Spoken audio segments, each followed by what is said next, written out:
اس وقت یہ ہے کہ اصل نماز یہی ہے، یہ سورہ فاتحہ۔ چنانچہ میں آپ کو حدیث سنا رہا ہوں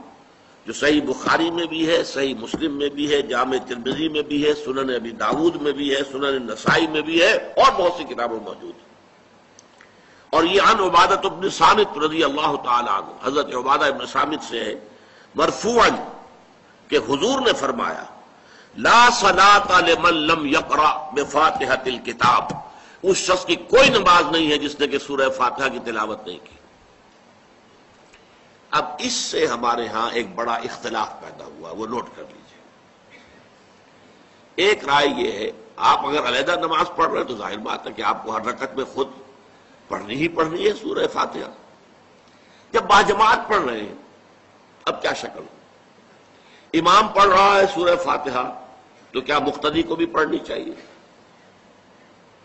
اس حدیث میں جو الفاظ کی شدت ہے اس کی بنا پر رجحان یہ ہوتا ہے کہ یقیناً اس صورت میں ہر شخص کو لا صلاۃ لمن لم یقرأ بفاتحۃ الکتاب، جس نے کہ فاتحہ کی تلاوت نہیں کی، قرات نہیں کی، اس کی کوئی نماز ہی نہیں۔ تو یہ موقف ہے امام شافعی کا، یہی مسلک ہے ہمارے اہل حدیث بھائیوں کا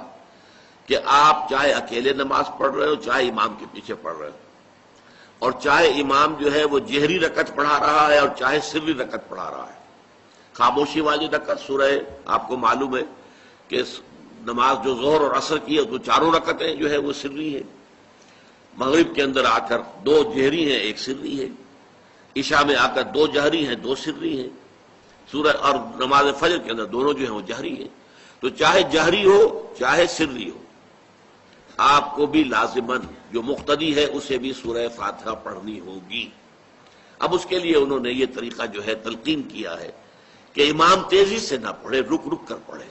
الحمدللہ رب العالمین، اس کے بعد اتنا وقفہ دے دے کہ جو مقتدی ہے وہ بھی کہہ لے اپنے دل میں یا پڑھ لے الحمدللہ رب العالمین الرحمن الرحیم۔ تو یہ رک رک کر پڑھنا، خاص طور پر اگر آپ کو موقع ہوا ہو کسی اہل حدیث امام کی امامت میں نماز ادا کرنے کا تو آپ دیکھیں گے کہ بڑا فرق ہے۔ ہمارے جو حنفی امام الحمدللہ رب العالمین الرحمن الرحیم مالک یوم الدین ایاک نعبد و ایاک نستعین، چار آیتیں جو ہیں وہ بھی ایک ساتھ میں پڑھ جائیں گے، لیکن یہ کہ عام طور پر جو اہل حدیث حضرات ہیں وہ رک رک کر ٹھہر ٹھہر کر پڑھتے ہیں، ترتیل کے انداز میں پڑھتے ہیں۔ یا پھر دوسری شکل انہوں نے ایک اور کی ہے، یہ آپ سعودی عرب میں جب کبھی نماز پڑھیں گے اور آپ پڑھی ہو آپ نے تو وہاں آپ دیکھیں گے کہ امام جو ہے وہ سورہ فاتحہ پڑھنے کے بعد کوئی ایک منٹ جو ہے خاموش رہتا ہے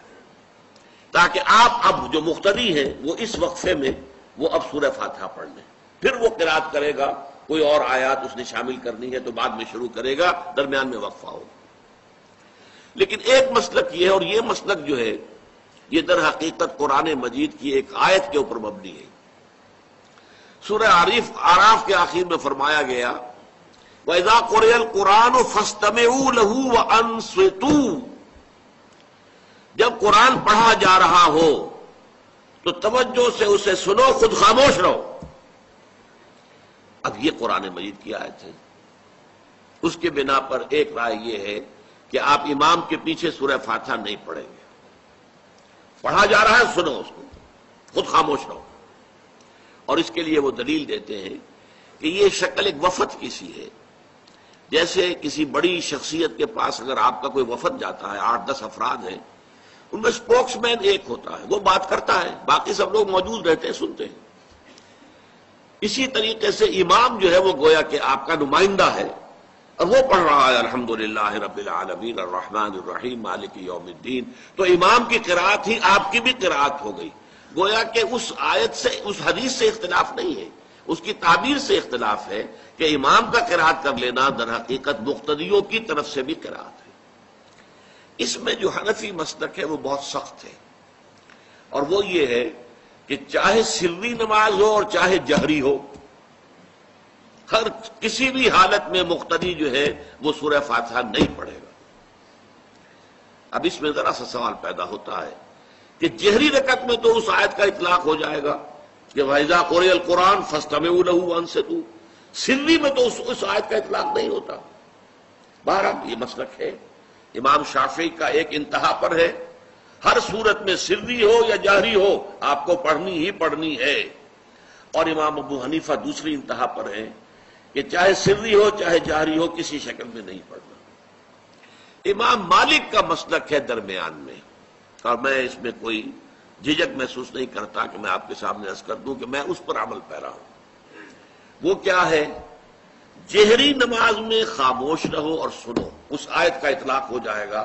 جب بلند آواز سے پڑھ رہا ہے امام تو پوری توجہ، فاستمعوا لہ، اپنی پوری توجہ کو اس کے سننے کے اوپر مرکوز کر دو اور خود خاموش رہو۔ سری رکعت میں البتہ جبکہ وہ بھی خاموشی سے پڑھ رہا ہے، آپ بھی خاموشی سے پڑھ رہے ہیں۔